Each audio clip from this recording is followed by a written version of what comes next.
The night I realized my best friend had lied to me.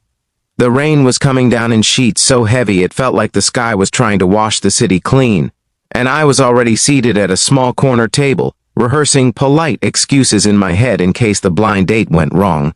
I had agreed to this setup out of loyalty, not hope, trusting a man I had known since college to know me well enough not to waste my time.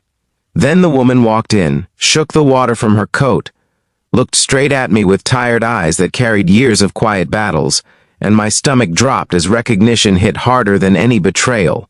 This was not a stranger.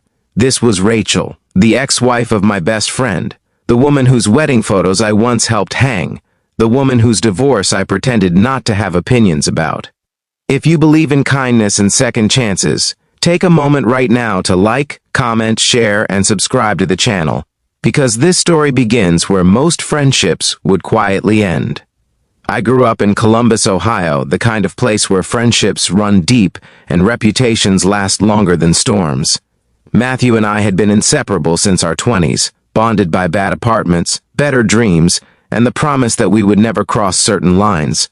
Rachel had come into his life later, bright and determined, carrying faith like a lantern even when things got dark. Their marriage didn't explode the way some do. It slowly collapsed under the weight of silence, misunderstandings, and unspoken resentments. I stood beside Matthew through it all, offering loyalty without judgment, even when I sensed there were truths neither of them wanted to face. After the divorce, Rachel disappeared from our circle, and Matthew avoided saying her name, as if that alone might reopen wounds. So when I sat across from her that night, pretending my heart wasn't racing, I realized I had been tricked into a collision of past and present that neither of us had chosen honestly. The restaurant was warm and dim, a refuge from the cold outside, and the air between us felt fragile, like one wrong breath could shatter it. We didn't speak in the familiar rhythms of old acquaintances. Instead, there was a careful distance, a mutual recognition that something complicated was unfolding.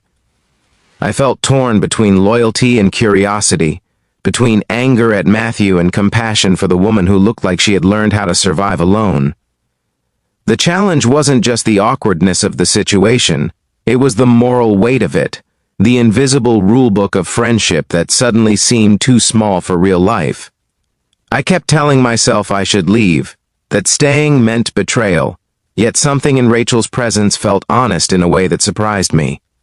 As the evening unfolded, I learned about the quiet life she had built after the divorce in a small town outside Cleveland, where she volunteered at a church pantry and worked nights at a community clinic.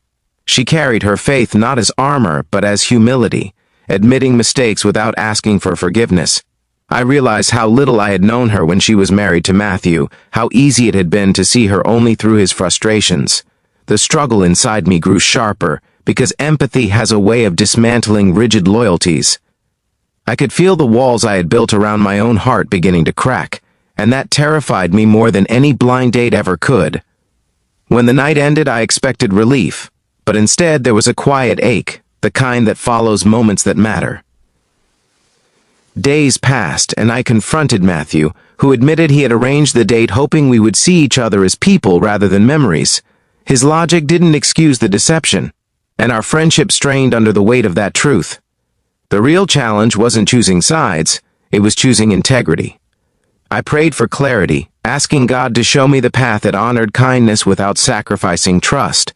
In that waiting, Rachel reached out, not with expectation, but with vulnerability, asking if I would consider continuing to see her, not as a secret or a betrayal, but as two adults willing to be honest about the messiness of life. Saying yes felt like stepping onto thin ice, every move deliberate, every emotion examined. We agreed to transparency, to patience, to letting faith guide us when feelings threatened to rush ahead. Dating her was not a whirlwind romance. It was slow walks through neighborhoods, shared meals at modest diners, and conversations about regret and hope. I saw the resilience beneath her gentleness, the way she trusted God even when outcomes were uncertain. The struggle shifted from guilt to growth, as I learned that loving someone doesn't erase the past but can redeem it.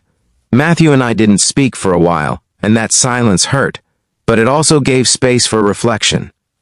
Change came quietly, the way healing often does. Matthew eventually reached out, not to approve or condemn, but to acknowledge that life had moved beyond the version of the past he clung to. Forgiveness wasn't immediate, but it was sincere, rooted in the understanding that none of us own each other's futures. Rachel and I continued carefully, grounded by prayer and honesty, discovering that what began as a trick had become an invitation to live more truthfully. Love, I learned, doesn't always arrive cleanly. Sometimes it comes wrapped in discomfort, asking us to choose grace anyway. As the seasons changed, so did my understanding of loyalty. It wasn't about rigid rules or inherited guilt. It was about choosing compassion without deceit. Rachel's courage to ask me to keep dating wasn't about replacing a past marriage. It was about believing that broken stories can still hold beauty. Standing beside her in church one Sunday, listening to hymns echo through wooden beams, I felt a quiet certainty that faith had been at work all along, weaving something new from frayed threads. Before this story ends, I want to ask you something special. Please comment below and share what you believe about second chances, because your words matter more than you think.